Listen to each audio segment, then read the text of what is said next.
Assalamualaikum warahmatullahi wabarakatuh. Apa kabar anak soleh dan soleha? Umi harap kalian semua dalam keadaan sehat. Sebelum kita memulai pembelajaran kali ini, mari kita membaca basmalah. Bismillahirrohmanirrohim. Materi hari ini tema B, subtema 2, pembelajaran 1, 2, dan 3.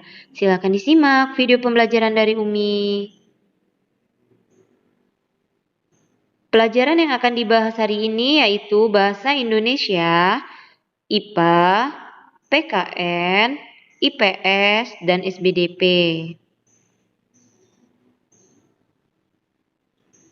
Materi yang pertama yaitu PKN, tentang membedakan antara tanggung jawab, kewajiban, dan hak. Materinya bisa dilihat di buku cetak halaman 52-53. Di sini Umi akan menjelaskan perbedaan tanggung jawab, kewajiban, dan hak.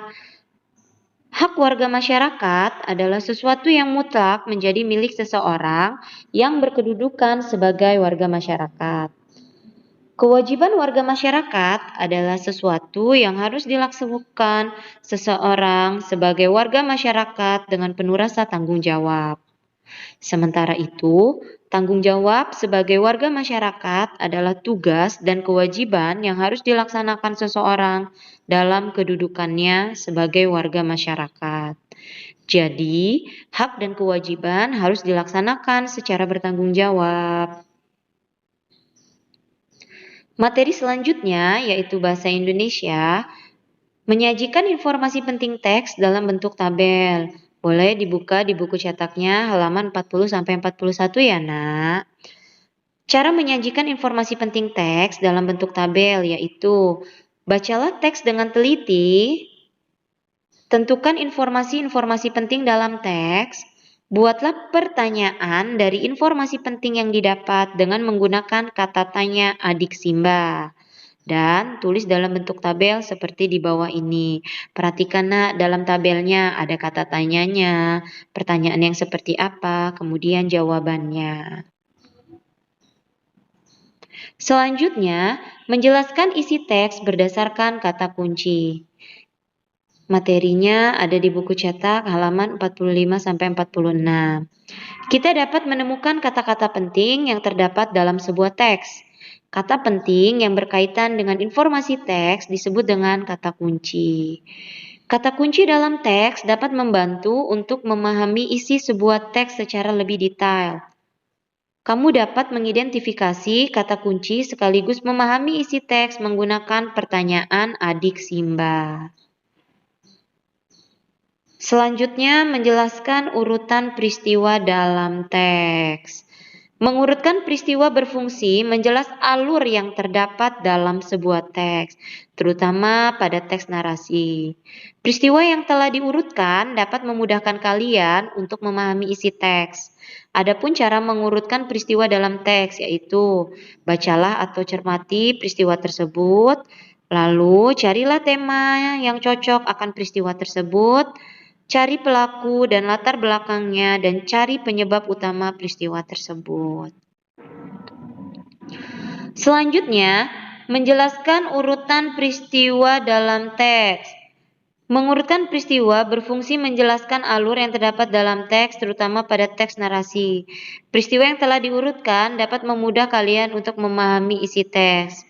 Adapun cara mengurutkan peristiwa dalam teks yaitu bacalah atau cermati peristiwa tersebut, lalu carilah tema yang cocok akan peristiwa tersebut, cari pelaku dan latar belakangnya, dan cari penyebab utama peristiwa tersebut. Materi selanjutnya yaitu IPA, menjelaskan faktor-faktor yang mempengaruhi pernapasan manusia. Materinya ada di buku cetak tematik halaman 38-39. Adapun faktor-faktor yang mempengaruhi pernapasan manusia yaitu yang pertama ada faktor fisik. Yang kedua ada faktor emosi. Di sini Umi akan memberitahu kalian macam-macam gangguan pernapasan pada manusia dalam bentuk bagan. Bisa dilihat di buku cetak tematik halaman 44. Di situ ada macam-macam gangguan pernapasan, ada penyebabnya, ada gejalanya, ada cara mengobatinya. Di sini ada gangguan pernapasan pada manusia, contohnya tonsilitis, pneumonia, flu burung, dan sinusitis. Silakan diperhatikan lagi bagannya ya, Nak.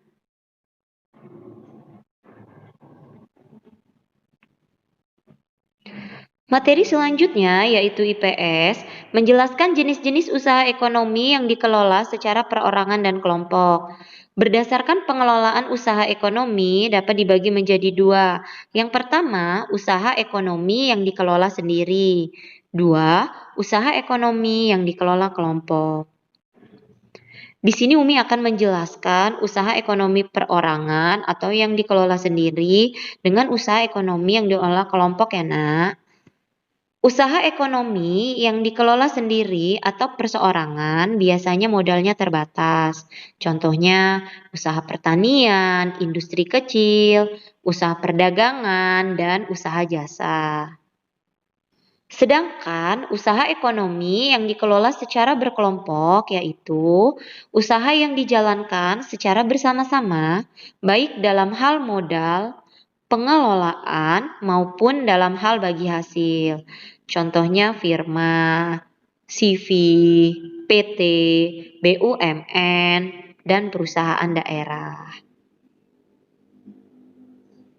Materi selanjutnya yaitu SBDP, menjelaskan properti yang digunakan dalam tarian. Bisa dilihat di buku cetak tematiknya halaman 46 sampai dengan 47.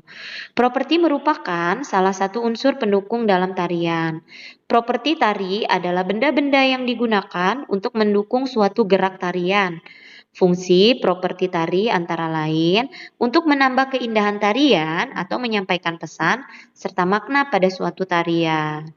Properti tari yang digunakan bermacam-macam tergantung pada penataan tari tersebut.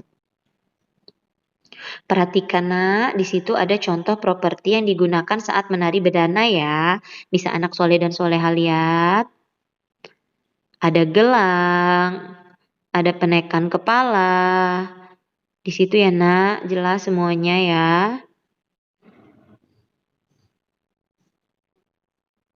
Untuk latihan soalnya, anak soleh dan soleha boleh mengerjakannya di buku tulis tematiknya ya Nak. Berikut latihan soalnya.